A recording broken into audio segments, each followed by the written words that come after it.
जी, अस्सलाम वालेकुम। मैं खबर शहज़ाद और आप देख रहे हैं मेरा यूट्यूब चैनल। और हमारी इस वीडियो में हम थोड़ी-सी बात करेंगे जो वेरिफ़िकेशन का मामला वीएफएस ग्लोबल की तरफ जा चुका है, उसके हवाले से कुछ थोड़ी-सी बात करेंगे। उसके प्रॉस कॉन्स, मामला बेहतर हुआ है, गलत हुआ है, क्या हो रहा है। और क्योंकि काफ़ी सारे बच्चे कह रहे थे खबर हुई आपके वो स्टेप बाय स्टेप के बाद अब ये जो मामला हुआ है ये थोड़ी-सी चेंजिंग हो गई है, तो बता दें। पता आप लोगों को चल गया ये इफेक्टिव हुआ है 5 फरवरी से। 5 फरवरी के बाद ये मामला हुआ है इसी महीने में कि वेरिफिकेशन का जो प्रोसेस है एम्बेसी का वो अब उन्होंने आउटसोर्स कर दिया है वीएफएस ग्लोबल को। वीएफएस ग्लोबल आपको पता है उनके 3 ऑफिसेज हैं मेन, इस्लामाबाद, कराची और लाहौर में। और वहाँ पे उसके थ्रू आप अपने वेरिफिकेशन का प्रोसेस करा सकते हैं। और आउटसोर्स करने का मकसद क्या था, शायद ये था कि उनके पास रश बहुत ज़्यादा है और एम्बेसी केटर नहीं कर सकती। आपको पता है जैसे पहले इन्होंने खुद ईमेल के थ्रू पहले अपॉइंटमेंट्स देती थी एम्बेसी, फिर उन्होंने ऑनलाइन सिस्टम बनाया एक अपॉइंटमेंट्स का। वो भी मतलब ब्रेकअप हो गया या पता नहीं उनसे क्या हुआ, ओवरलोड हो गया व्हाट्सएवर।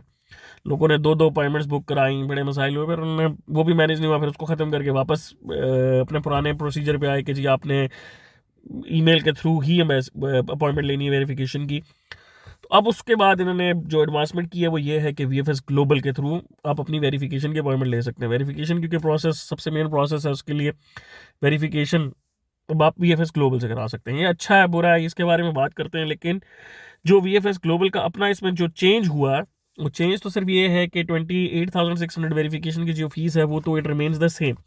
लेकिन उसके बाद जो है और जो सेकंड वेरिफिकेशन है अगर वो उसमें कैंसिल हो जाती है कुछ, तो वो तो मतलब नेगेटिव होती है या कोई डॉक्यूमेंट उसमें कुछ ख़राब है, तो फॉर द सेकंड वेरिफिकेशन फिर फी रिमेन द सेम 14,300।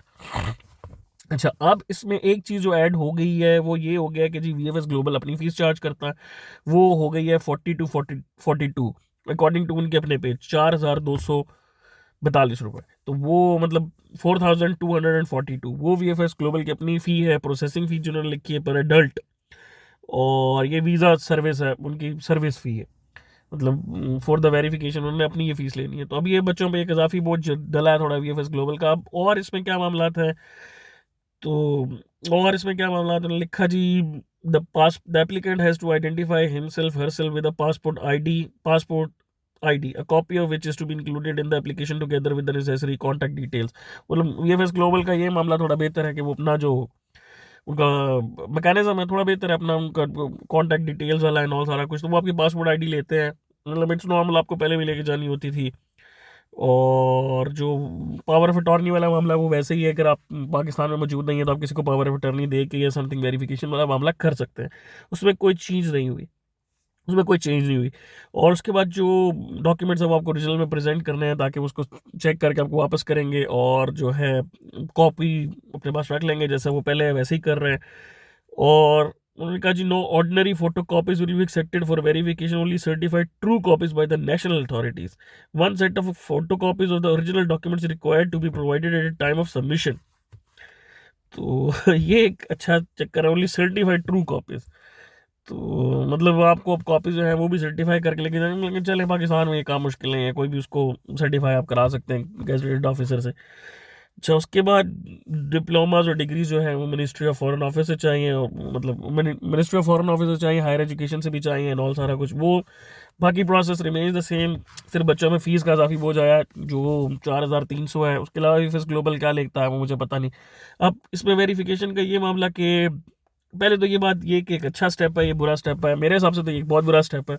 एक अच्छा स्टेप बिल्कुल नहीं है, क्योंकि वीएफएस ग्लोबल के पहले भी हालात कुछ बेहतर नहीं है, काफ़ी करप्शन इन ऑल, ये वो सारे मामला, अपॉइंटमेंट्स ऊपर नीचे बेचना, ये उनका एक नॉर्मल प्रोसीजर है। मतलब आई नो कि पहले ये डील कर रहे थे ऑस्ट्रिया के लिए विजिट वीज़ा सी के लिए, तो बट लोगों को अपॉइंटमेंट्स नहीं मिलती थी जो बाहर टाउट बैठे हैं एंड ऑल। मतलब इस्लामाबाद ऑफिस आई नो, उसके बाहर जितने भी टाउट बैठे हैं दे आस्क फॉर मनी, और उनके लिंक्स भी हैं अंदर, मतलब इट्स अ प्रूवन फैक्ट, उनके लिंक्स भी हैं, दे गेट यू अपॉइंटमेंट्स। तो इस तरह मतलब अब अपॉइंटमेंट्स किस तरह बिकेंगी, क्या बिकेगा, आई डोंट नो, लेकिन स्टिल इट विल हैपन।